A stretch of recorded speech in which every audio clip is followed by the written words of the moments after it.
Hey everyone, welcome back to the channel. In today's video, I'll show you how to delete WhatsApp message for everyone after you have already deleted it for yourself. Let's get started.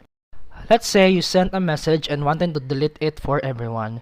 You long press the message, tap delete, but instead of choosing delete for everyone, you accidentally tap delete for me. Now, the message is gone from your chat, but the other person can still see it. Unfortunately, once it's deleted for you, WhatsApp doesn't give you the delete for everyone option anymore. To fix this, here's what you can try. Open WhatsApp app, then tap the three-dot menu in the top right corner. Go to Settings, Chat, then Chat Backup or Backup Chat. Look at the last backup time. If your backup was created before you deleted the message for yourself, you're in luck. And that's it for today's video. If you found this helpful, please like and subscribe for more videos. See you in the next one.